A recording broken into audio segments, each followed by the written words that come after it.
It's the final countdown. The end of season 2 is almost upon us. But first, we have 2 Premier League games left, and we're in the Champions League. Welcome back to part 22 of Leeds United, Pride of Yorkshire. So, as I alluded to at the start, this is the final countdown.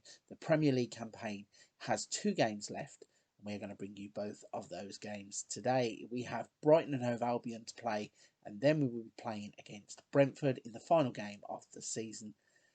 You can see by looking at our form, we have qualified for the Champions League. I thought we would be coming back to show you us qualified for the Champions League, but the way that the league season has worked out means that we are actually already in 3rd place, qualified for the Champions League on 80 points. Chelsea cannot catch us with 1 game to go. We have 2 games to go as we have a game in hand. Also, it means that in the last couple of games of the season, we have the chance to finish ahead of Man UFC, and that would be some achievement early on as Leeds United manager. So we're going to push. In fact, no, we're not going to push forwards. We're going to show you what's happened since we've been away and how we ended up qualifying for the Champions League. So coming back after the Bayer Leverkusen game where we lost 3-2 but went through to the final anyway, we played against Aston Villa. This was a bit of a mad game. There was lots happening, yellow cards everywhere, goals galore, and we ended up winning the game 3-2 through goals from Sesko, Brandt and Calvin Phillips in the 89th minute. Villa getting 2 goals themselves, Danny Ings scoring after 53 and 93. So they kept the game quite close, but we played well enough, didn't have as much of the ball as I would have liked, but still were clinical when we had our chances and managed to get 3 points there. And then last time out, we went to Carrow Road to confirm our place in the Champions League with a 1-0 win with a headed goal from Max Wober. So that brings us on to today's action where we are going to jump forwards. We are playing Brighton and Hove Albion first and then Brentford. So let's have a little look at the Brighton lineup. With our Champions League place booked then, I have decided I'm going to rotate the team for this game. There will be the Brentford game, then there is the Europa League final. So finishing ahead of Manchester United is a priority, but silverware and the chance of silverware is just too big of an opportunity to play our first team in all 3 of the next 3 games. So we are going to go with the lineup as follows. We're going to have Woodman in goal, Woba, Ahmed Hodzic, Llorente and Mineo at the back. Kajust and Click in the middle. We've got Brandt, Torre and Adeyemi across the middle 3. And we are going to go with Thiago Thomas up front. So, bit of a risky strategy really, considering we want to finish ahead of Manchester United. I have confidence in the 11 that we can play well against Brighton. So let's see. First chance then looks like it's going to go to Brighton as they throw it to Bissouma. Going to try and beat the man out wide. Crosses it in. Caicedo tries to get the ball, but it comes out as far as Cucurella. I think that's his name. Tries to cross, gets deflected. Adeyemi and Mineo try to play it away, but Caicedo ends up with the ball, turns inside. Mineo's followed him all the way from right back across the pitch. Could that be a mistake? Not going to be too sure because Julian Brandt has worked back to get the ball. That was quite impressive. However, the kick from Woodman wasn't, as it comes straight back at us. And Brighton look like they're going to get a cross in. They do indeed. Can't find Trossard, but again, Bissouma picks the ball up and we cannot get on these second balls. Bissouma fires a shot over the bar. Okay, a throw in then for Brighton, quite high up the pitch. A play all the way back to the goalkeeper. Plays it out to Duarte, to Webster, back to his defensive partner. Ball's played forward to Trossard, who turns inside and Caicedo's in. Don't really need to touch him there, and luckily Woodman gets down low, deflects it behind for a corner kick. Let's see if we can deal with this. So Trossard swings it in towards the near post. Bissouma is there with the header, and that goes out for a goal kick. It's all one-way traffic here as Brighton, again, are building up play from the back. Webster to Domingos, to McAllister, Dia, Caicedo, ball through to Trossard, who's one-on-one with Woodman, and this time they have broken the deadlock. But the referee is going to have a look at the VAR. Some of our players here are convinced he's offside. Didn't even get to see the reaction to the VAR, but it is a goal. The goal stands. Trossard's clearly onside. once he gets through and one-on-one with Woodman. There's only one outcome. It's 1-0 to Brighton. Sanchez then he's going to build out from the back again as they play the ball to Domingos. We really have lacked in closing them down here. We've allowed them to do this time and time again, so probably leading to our own downfall. But they have lumped the ball forwards and Boba picks it up. But he can't find a teammate and the ball is intercepted by Dyer. He lumps it forward. Trossard then gets on the ball with a great take. Oh, it's rubbish defending, but brilliant football from Brighton in fairness. Trossard with a header and the ball's played back to him. And he beats Woodman. So, this is a bit of a turn up for the books. I thought that our second stringers, or partly first teamers and second stringers, might put up a bit of a better fight than this. But instead, Trossard has scored and made it 2-0. Maybe there's changes to be made at half time. Another Brighton attack then as McAllister gets the ball and moves it forward. They're going to put this out of reach before half time. 2-0's bad enough. 3-0 would have been worse, but luckily Woodman turns the ball round for a corner. Let's see what Brighton do here. Max Wober doesn't look like he can continue, so we're going to change him for Junior Firpo. Brandt's picked the ball up after a corner. We're on the break here. If we could get one back before half time, that would give us at least a shot.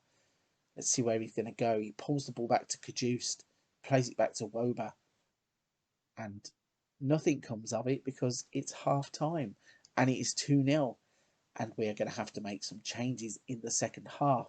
So let's do that right now before we push into the second half. What can we do? We are going to bring Rafinha on in place of Brandt, and we are going to swap Rafinha onto his familiar right wing. And I think Calvin Phillips is going to come on in place of Jens Cajuste. So I've had to use up all three substitutes after 45 minutes, but we need a shot of getting back into this game. So let's see what happens in the second half. Throwing them for Brighton as Duarte plays it forward to Trossard. Cuts it into Casiado, plays it to Duarte.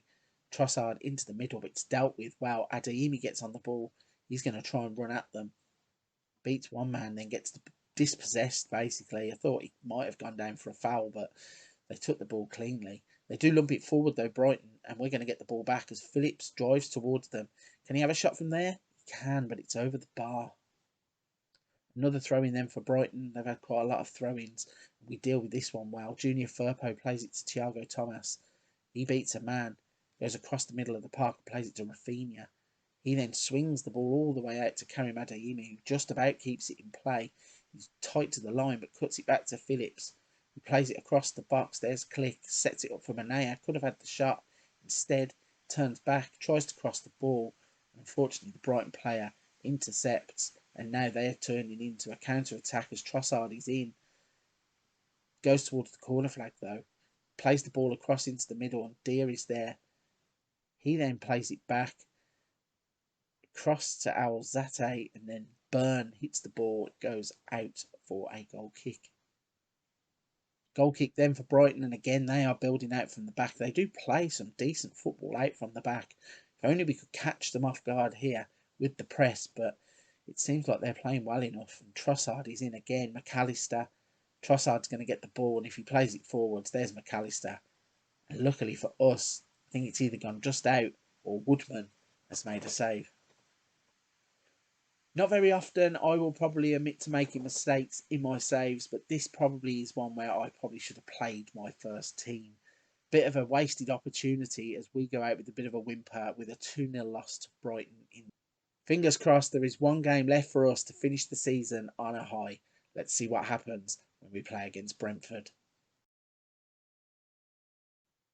After a very disappointing performance last time out against Brighton with a much shuffled pack, we still have a chance to finish above Manchester United in the league. And I think that would be the first time in a very, very long time that Leeds would have accomplished that. So 3 points for us today would guarantee that that will happen. If we get a draw, we're relying on them not to win for us to do it. So the better way to do it would be just to go and beat Brentford and secure that on our own. So the lineup I'm going to be putting out for this game will be Meslier in goal, Junior Firpo, Woba, Llorente and Adams at the back, Phillips and Bentancur, Brandt, Puig and Rafinha. And hopefully Sesko will continue to score goals and fire us to that third place finish.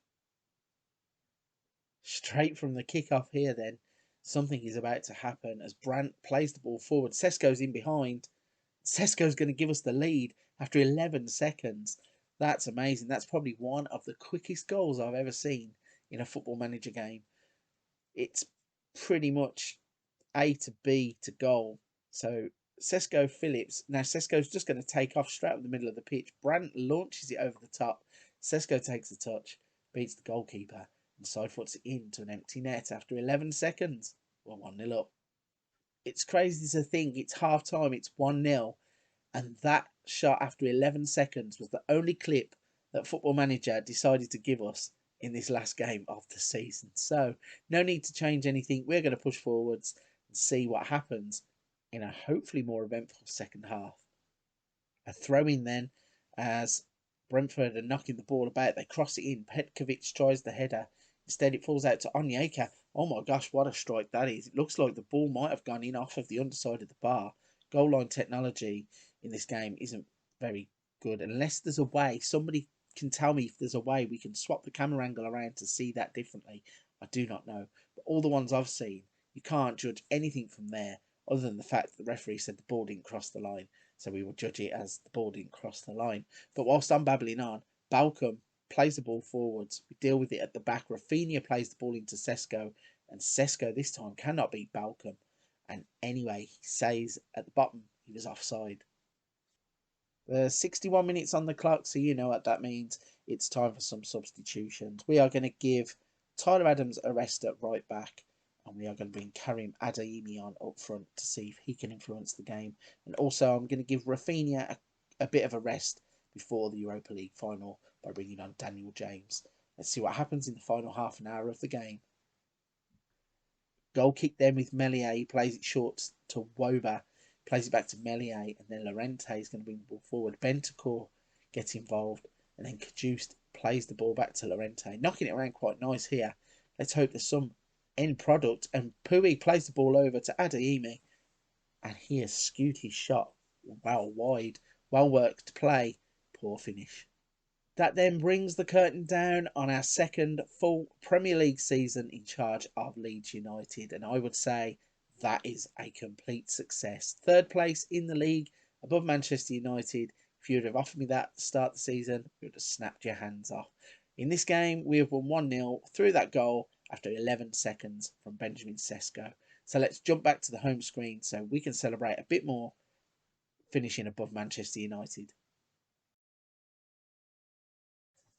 This is the final Premier League table then at the end of our second season in charge at Ellen Road. And you can see that we are sat proudly third in the Premier League table on 83 points. Unfortunately, 10 points is the gap to Manchester City and 14 points is the gap to Liverpool. So a lot of work to be done in the off-season to try and recruit players that are going to close that gap. I'm not sure what the answer is. I'm going to go and have a look at it and see what we need to do. You will also see that we have finished above Manchester United. At the start of the season, if you'd have offered me third and finishing above them, I'd have snapped your hand off because that is some achievement in only our second season.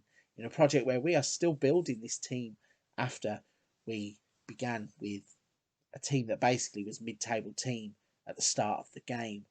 So, there is not a lot left to do other than say I am proud of the achievement of finishing third, and we have now got to turn our attentions to the Europa League, where we have a shot at beating Chelsea to win our first silverware of the save. That brings us nicely then to the end of another Premier League season, and episode 22 of Leeds United Pride of Yorkshire is firmly in the books.